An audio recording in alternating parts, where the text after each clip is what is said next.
Cover ചിത്രത്തിലെ അത്ഭുതം പോലെ സ്ക്രീനിൽ തെളിയുന്നത് ഒരു പഴയ ബ്ലാക്ക് ആൻഡ് വൈറ്റ് ഫോട്ടോയാണ്. 1960കളിലെ കാബൂൾ സർവകലാശാല.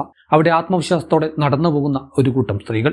അവരുടെ വസ്ത്രധാരണം ശ്രദ്ധിക്കുക. ഇന്നത്തെ ലണ്ടനിലെയോ പാരീസിലെയോ കാണുന്നത് പോലെ പരിഷ്കൃതമായ വസ്ത്രങ്ങൾ. അവരുടെ കൈകളിൽ പുസ്തകങ്ങളുണ്ട്. മുഖത്ത് ഭാവിയെക്കുറിച്ചുള്ള വലിയ പ്രതീക്ഷകളുണ്ട്. ഈ ഫോട്ടോ കണ്ടാൽ ആരും ആദ്യം ചോദിക്കുന്ന ചോദ്യം ഒന്നേ ഉള്ളൂ: ഇത് ശരിക്കും അഫ്ഗാനിസ്ഥാൻ തന്നെയാണോ? അതെ, ഇത് അഫ്ഗാനിസ്ഥാനാണ്. നൂറ്റാണ്ടുകൾക്ക് മുമ്പുള്ള കഥയല്ല, വെറും 50-60 വർഷം മുമ്പുള്ള യാഥാർത്ഥ്യം. അന്ന് അഫ്ഗാനിസ്ഥാൻ ഒരു ആധുനിക രാജ്യമായിരുന്നു. സ്ത്രീകൾക്ക് വോട്ടവകാശമുണ്ടായിരുന്നു. അവർ ഡോക്ടർമാരും അധ്യാപകരും രാഷ്ട്രീയക്കാരുമായിരുന്നു. പക്ഷേ ഇന്ന് അതേ മണ്ണിൽ സ്ത്രീകൾക്ക് വിദ്യാഭ്യാസം നിഷേധിക്കപ്പെട്ടിരിക്കുന്നു. അവർക്ക് വീടിന് പുറത്തിറങ്ങാൻ പുരുഷന്റെ തുണ വേണം. മുഖം പോലും കാണിക്കാൻ അനുവാദമില്ല. മതം അന്നും അവിടെ ഉണ്ടായിരുന്നു. ഇസ്ലാം അന്നും അവിടുത്തെ ഔദ്യോഗിക വിശ്വാസമായിരുന്നു. ഖുർആൻ അന്നും അവിടെ വായിക്കപ്പെട്ടിരുന്നു. അപ്പോൾ എന്താണ് മാറിയത്? അഫ്ഗാനിസ്ഥാൻ ഒരു സുപ്രഭാതത്തിൽ തനിയെ തകർന്നതല്ല, അത് തകർക്കപ്പെട്ടതാണ്. ലോകശക്തികൾ തങ്ങളുടെ ലാഭത്തിനായി ഒരു ജനതയെ ചതുരംഗപ്പലകയിലെ കരുക്കളാക്കി മാറ്റിയതിന്റെ ചോര പുരണ്ട ചരിത്രമാണിത്. സ്വാഗതം മൈൽസ്റ്റോണിന്റെ മറ്റൊരു മനോഹരമായ വീഡിയോയിലേക്ക്. കാത്തിരിക്കാതെ ചാനൽ സബ്സ്ക്രൈബ് ചെയ്യുക. അഭിപ്രായങ്ങളും വിമർശനങ്ങളും പങ്കുവെക്കുന്നതോടൊപ്പം വീഡിയോ മുഴുവനായും കാണാൻ ശ്രമിക്കുക.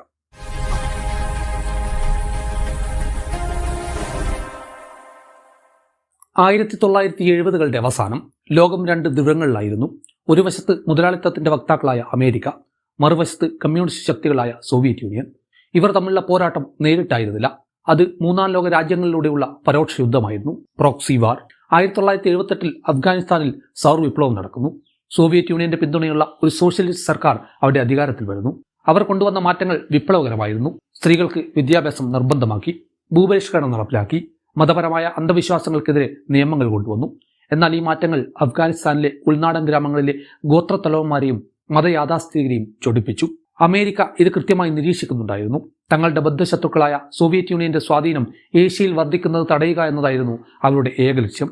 അതിനായി അവർ തിരഞ്ഞെടുത്തത് അഫ്ഗാനിസ്ഥാനിലെ ഈ മതപരമായ എതിർപ്പുകളെയാണ്. അഫ്ഗാൻ ജനതയുടെ വിശ്വാസത്തെ അമേരിക്ക ഒരു ആയുധമാക്കി മാറ്റാൻ തീരുമാനിച്ചു. CIA ചരിത്രത്തിൽ നടപ്പിലാക്കിയ ഏറ്റവും ചിലവേറിയതും രഹസ്യവുമായ പദ്ധതിയായിരുന്നു ഓപ്പറേഷൻ സൈക്ലോൺ. ഇതിന്റെ ലക്ഷ്യം അഫ്ഗാനിസ്ഥാനെ രക്ഷിക്കലായിരുന്നില്ല, സോവിയറ്റ് യൂണിയന് അവരുടെ വിയറ്റ്നാം അഫ്ഗാനിസ്ഥാനിൽ ഒരുക്കിക്കൊടുക്കുക എന്നതായിരുന്നു. അമേരിക്ക അഫ്ഗാനിസ്ഥാനിലെ മതമൗലികവാദികളെ വിശേഷിപ്പിച്ചത് സ്വാതന്ത്ര്യ സമര പോരാളികൾ എന്നാണ്. അവർക്ക് കോടിക്കണക്കിന് ഡോളറുകൾ പണമായും അതിനൂതനമായ ആയുധങ്ങളും നൽകി. അവിടെയാണ് മുജാഹിദീനുകളുടെ ജനനം. പാകിസ്ഥാന്റെ സഹായത്തോടെ അതിർത്തികളിൽ ആയിരക്കണക്കിന് മദ്രസകൾ സ്ഥാപിക്കപ്പെട്ടു. അവിടെ യുവാക്കളെ പഠിപ്പിച്ചിരുന്നത് ശാസ്ത്രമോ ഗണിതമോ ആയിരുന്നില്ല, മറിച്ച് വിദേശികളായ കാഫിറുകളെ എങ്ങനെ കൊല്ലണം എന്നതായിരുന്നു. ഈ പരിശീലന കേന്ദ്രങ്ങൾക്കുള്ള ഫണ്ടും സിലബസും തയ്യാറാക്കിയിരുന്നതിൽ അമേരിക്കയ്ക്ക് വലിയ പങ്കുണ്ടായിരുന്നു. വിശ്വാസത്തെ ഭ്രാന്തമായ വെറുപ്പാക്കി മാറ്റാൻ അവർക്ക് കഴിഞ്ഞു.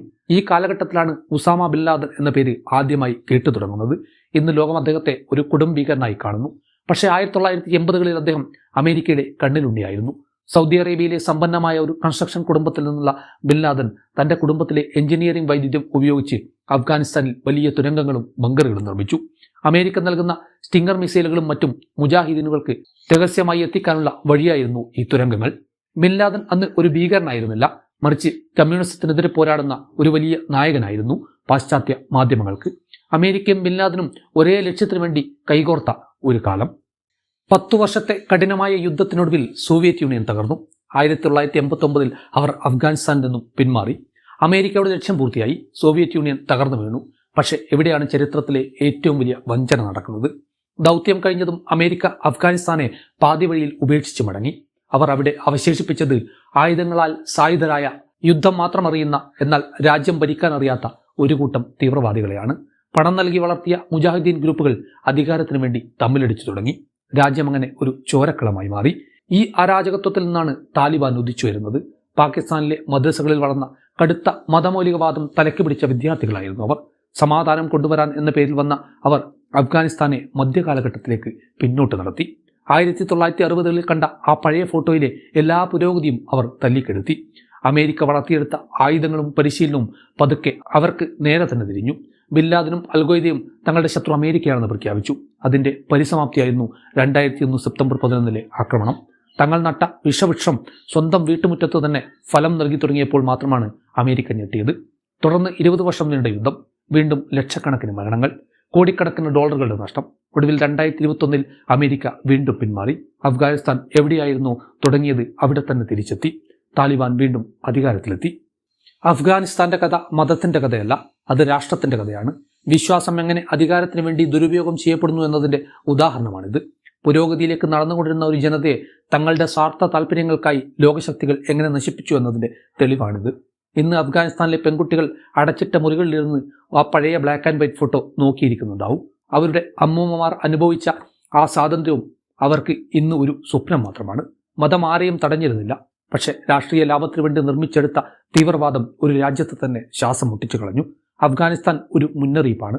ലോകത്തിന്റെ ഏത് ഭാഗത്തായാലും രാഷ്ട്രീയ ലാഭത്തിനു വേണ്ടി മതത്തെയും തീവ്രവാദത്തെയും കൂട്ടുപിടിച്ചാൽ അതിന്റെ ദുരന്തഫലം അനുഭവിക്കേണ്ടി വരുന്നത് വരും തലമുറകളായിരിക്കും.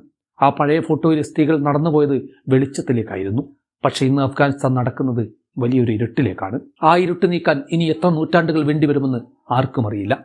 മറ്റൊരു വീഡിയോയുമായി നമുക്ക് കാണാം. വീഡിയോ ഇഷ്ടപ്പെട്ടെങ്കിൽ ലൈക്ക് ചെയ്യാനും ഷെയർ ചെയ്യാനും അഭിപ്രായങ്ങൾ രേഖപ്പെടുത്താനും ശ്രമിക്കുക.